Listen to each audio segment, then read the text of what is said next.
of the GS GT4 cars. Now, Jack Hawksworth has the field under his control. He can't go too early. 34 cars, it's a split field, so the 11 TCRs will get their own green flag. He comes down the inside. Now, was that a little bit early by Hawksworth? He brought the inside lane with him, and through goes Jensen Holtzman and one or two others as well, as they were making up places at the front. Stephen McAleer in RS1 in the red, white and black Porsche certainly jumped ahead of the front row. Started from the outside of the front row. Motorsport in action. McLaren with the blue front end and the black hood. And there's been a spin for the number 57, Bryce Ward. Windward Motorsport, damage to the right front of that car as well. Green flag for the TCRs. That's a great start. Harry Gottsacker leads them through. Chris Miller on the outside of the front row. He's going to get pushed very wide indeed by Mason Filippi, and just about holds onto it, and we go full course yellow straight away. But I think Miller was through there and will hold his position, and of course it had to happen because Bryce Ward in the number 57 AMG GT4 was stranded, but he's got going again, so this could get coming into this weekend with a 180-point lead over the Brian Herder Autosport number 76 Hyundai. That car will not turn another wheel, so real opportunity to grab some point back here for Denis Dupont, who is only 3/10 behind a podium spot at the moment, and is something like a second and a half away from a win, maybe a little bit more than that. So a real opportunity here for Brian Herter Autosport. But you're not going to get any of, I mean, there's only one of the Brian Herter Autosport car ahead of Denis Dupont, and they race for themselves, but you're never ever going to get RobertWickens to pull over on a race win in Canada behind the wheel of his BHA Hyundai Elantra. Not a chance.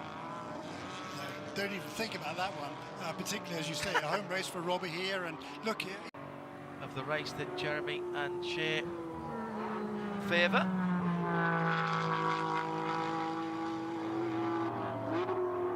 Big shout out from me for the fabulous Baker boys. Fourth position. White flag. Trent Hindman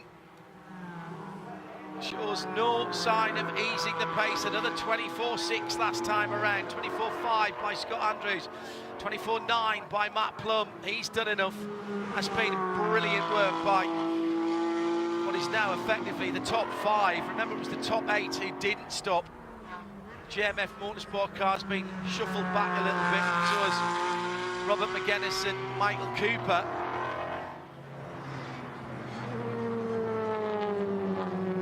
So Trent Hindman can stroke it home from here, but in TCR there's still a battle on.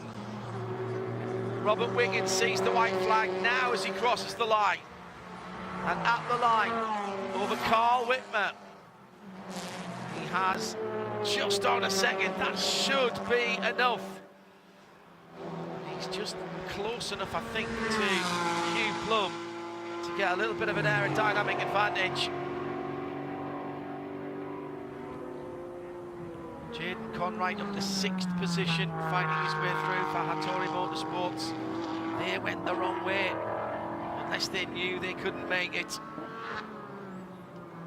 It's been a perfect strategic run, as well as the pace and the performance for RS1, who are back to victory circle for the first time since Daytona 2022. The winning margin is 2.5 seconds over Van der Steur Racing, and Matt Plum does his championship hopes no harm at all by coming home on the podium. And let's go down to the winning team in RS GT4. We're gonna have to change their name to Risky Strategy 1, but it worked out today. Stephen McAleer, once again, a race winner. CTMP, this is a place you haven't won a Michelin Pilot Challenge, at least in the GT4 era. How good does it feel to have that one checked off the list? No, you know, it feels amazing. You know, Trent has been flying all weekend, and, you know, goes to show at the end.